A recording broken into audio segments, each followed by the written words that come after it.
सभी को जय भीम। दोस्तों, हम लोगों ने आर्टिकल 19 पढ़ लिया था। आज आर्टिकल 20 पढ़ेंगे। दोस्तों, आप लोगों के लिए हर आर्टिकल बहुत इंपॉर्टेंट है। आप लोग हमारे साथ बने रहिए, क्योंकि ये आर्टिकल अगर आप पढ़ लेते हो ना तो आपको कहीं दोबारा और आर्टिकल पढ़ने की ज़रूरत नहीं पड़ेगी, क्योंकि इस समय आप लोगों को आर्टिकल जानने की ज़रूरत है।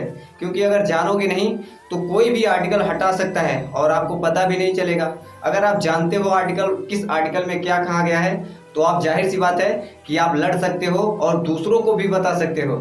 और जब पता ही नहीं है तो कहाँ से बताओगे, है ना। तो हम लोगों को आर्टिकल पढ़ने की ज़रूरत है। अगर आपने आर्टिकल नहीं पढ़ा है, हमने आर्टिकल 19 तक पढ़ाया है। हमारा एक यूट्यूब चैनल है जिसका नाम है गौतम कुमार 18। सिर्फ आप डालोगे गौतम कुमार 18, उसमें आर्टिकल पूरे डिटेल में मिल जाएगा आपको। 19 तक मैंने पूरा डिटेल से एक्सप्लेन के साथ पढ़ाया है। उसमें सब्सक्राइबर लगभग 12,000 के करीब में है ना दोस्तों। तो आप लोग जाइए उसमें और उसको सब्सक्राइब कर लीजिए, क्योंकि हर आर्टिकल और एक बात आपको खुशखबरी देने, आईपीसी धारा और सीआरपीसी धारा, ये जो धाराएं हैं किसमें क्या है कौन से हैं ये सब आपको भी पढ़ाऊंगा। उसमें पहले हम संविधान को खत्म करते हैं, फिर उसके बाद से हम लोग आईपीसी सीआरपीसी और ये वगैरह वगैरह जितने भी हैं सब हम पढ़ेंगे, है ना दोस्तों। तो हम लोग आर्टिकल 19 पढ़े थे। क्या पढ़े थे? आर्टिकल हम लोग 19 पढ़े थे। उसमें मैंने क्या बताया था, शायद आपको याद भी होगा। आर्टिकल 19 क्या, आर्टिकल 19 क्या है मैंने बताया था आप लोगों को। आप लोग फिर से एक बार रिकॉल कर लीजिए। 19 का 19 में मैंने बताया था कि आर्टिकल 19 में 7 पार्ट है, जिसमें से एक मौलिक क्या बोलते हैं संपत्ति का अधिकार, उसको हटा दिया गया है। लेकिन हमें 6 आर्टिकल उसमें पढ़ने हैं। 19 के 1, 19 के 2, 19 के 3 ऐसे, ठीक है ना। तो 19 के 1 में है अभिव्यक्ति की आज़ादी। क्या है? 19 के 1 में है अभिव्यक्ति की आज़ादी, मतलब बोलने की आज़ादी। किसमें कहा गया है? 19 के 1 में। उसी 19 के 1 में कहा गया है प्रेस की स्वतंत्रता, मतलब मीडिया। आप देखते हो हर जगह पर मीडिया पहुंच जाती है। इसके बारे में मैंने पूरा डिटेल में बताया कि 19 के 1 में क्या है, 2 में क्या है ना। आप लोग जाकर देख लीजिएगा। फिर भी 19 के 2 में क्या है? सभा, मतलब सभा जुटाने की आज़ादी। 19 के 3 में क्या है? संगठन। क्या है? 19 के 3 में संगठन जुटाने की आज़ादी या संगठन बनाने की। और कई जगह आपने देखा होगा कि संगठन लोग बना बनाकर घूमते रहते हैं। आप किसी कोई दल है, कहीं कोई दल है ना, तो ये संगठन बनाकर घूमने की आज़ादी है। किसमें? 19 के 4 में है।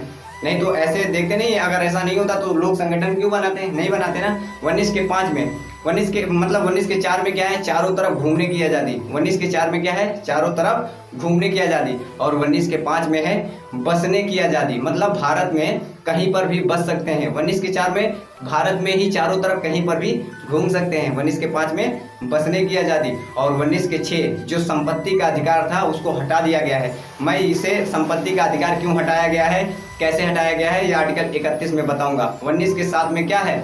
व्यापार करने की आज़ादी, मतलब आप कहीं पर भी व्यापार कीजिए। पूरे भारत में आप देखते नहीं हो, कहीं बिहार का व्यक्ति जाकर महाराष्ट्र में या गुजरात का व्यक्ति कहीं और जाकर मतलब व्यापार किया करते हैं और अपना रोजगार किया करते हैं, है ना। तो ये 19 का है। हम लोग आर्टिकल 20 पढ़ते हैं। क्या पढ़ते हैं? संविधान के हिसाब से जो दिया है उस हिसाब से पहले पढ़ देता हूँ और फिर मैं आपको एक्सप्लेन करूँगा, है ना दोस्तों। आर्टिकल 20 क्या कहता है? अपराधों के लिए 2 सिद्धि के संबंध में संरक्षण।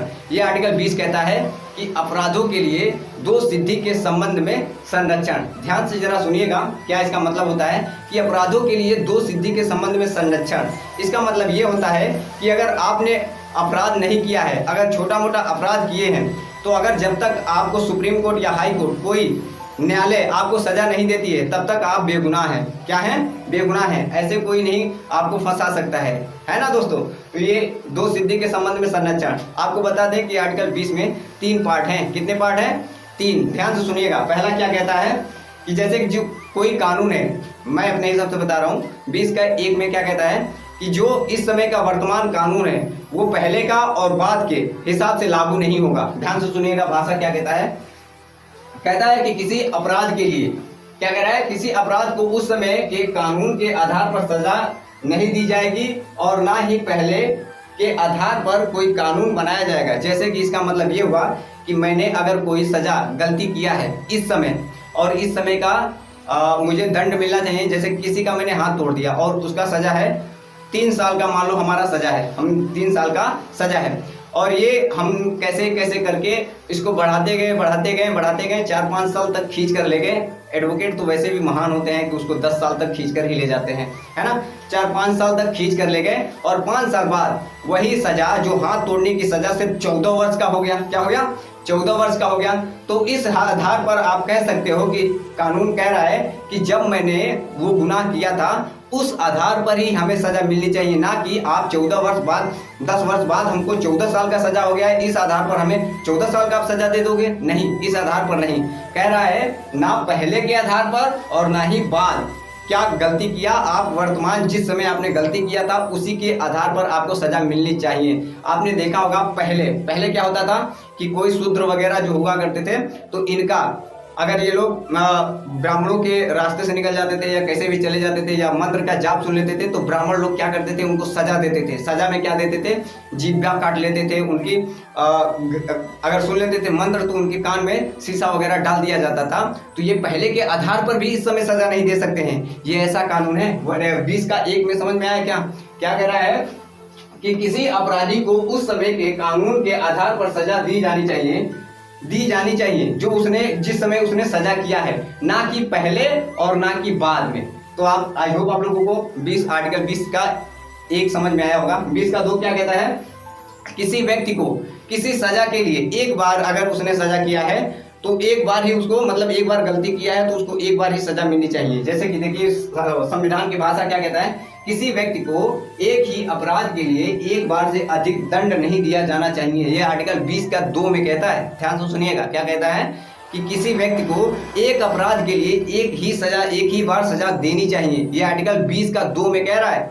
इसका मतलब क्या होता है कि मान लीजिए कि आपने कोई अपराध किया है इस समय, क्या अपराध किया है आपने इस समय और आपको सजा हो गई है 10 साल की।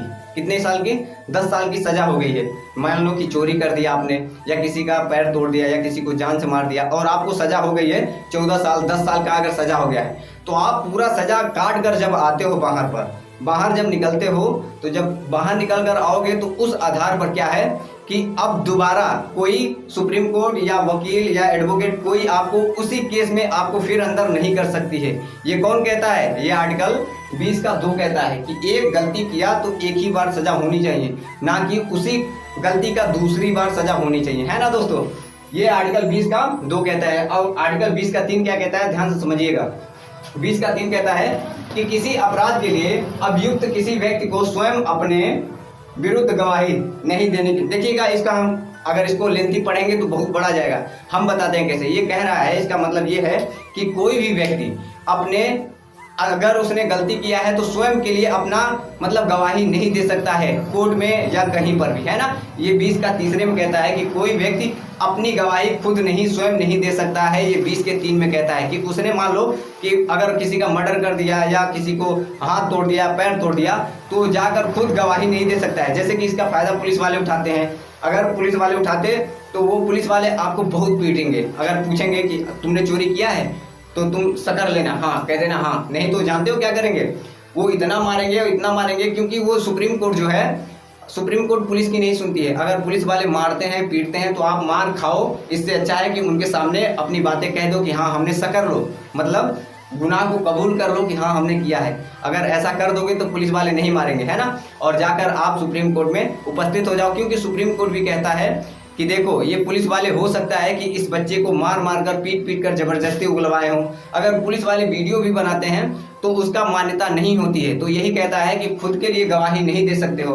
अगर पुलिस वाले जबरदस्ती करते हैं फिर भी आप बोल दीजिए कि हाँ हमने किया है, क्योंकि पुलिस, इसीलिए पुलिस बहुत होशियार हो गई है। आपको क्या करती है, दूसरे को गवाही ढूंढती है, फिर वीडियो क्लिप करवाती है, हर एक चीज़ काम करवाती है, तब जाकर उसको पूरा प्रूफ मिलता है और एक गवाही ढूंढती है, तब जाकर लेकर जाती है सुप्रीम कोर्ट, हाई कोर्ट में। और या तो आस पड़ोस के लोग होते हैं, साइन करवाती है कि इसने ये गलती किया है, नहीं तो पुलिस वाले खुद आपको उगलवा कर नहीं दिखा सकते हैं। ये किसमें कहा गया है, तो मतलब खुद के लिए स्वयं के लिए वो गवाही नहीं देगा। ये 20 का 3 में कहता है, ठीक है ना। अब देखिए एक नोट है, जैसे कि आप अपराधी कब हो, जब तक आपको अपराध मतलब आप मुजरिम तब तक नहीं हो आप, जब तक कि आपको सुप्रीम कोर्ट या हाई कोर्ट आपको सजा नहीं दी है तब तक आप अपराधी नहीं हो। आप कितना मतलब चोरी की हो, डकैती की हो, ऐसे पुलिस वाले ले जाते हैं, पकड़ कर जेल में रखते हैं या कैसे भी करते हैं, तो वो छोड़ देते हैं, पैसे लेकर देकर ऐसे छोड़ देते हैं, तो उसका वो आपको आप पर FIR नहीं हुआ है, समझ लीजिए। क्योंकि ऐसे तो बहुत ऐसे होते हैं मैटर, जैसे कि कोई लड़की वाला मैटर हो गया, लिखवा देते हैं ज़बरदस्ती। कोई आस पड़ोस में झगड़ा होता है तो अगर वो नहीं होता है फिर भी उसका लिखवा दिया जाता है पुलिस चौकी में, थाने में, तो उसका नाम चला जाता है ना। तो इस आधार पर जब तक आपको सुप्रीम कोर्ट या हाई कोर्ट आपको सजा नहीं देगी तब तक आप बेगुनाह हैं, ये किस में कहता है, ये आर्टिकल 20 कहता है ना दोस्तों। आई होप आप लोगों को आर्टिकल 20 समझ में आया होगा। बस, थैंक यू सो मच।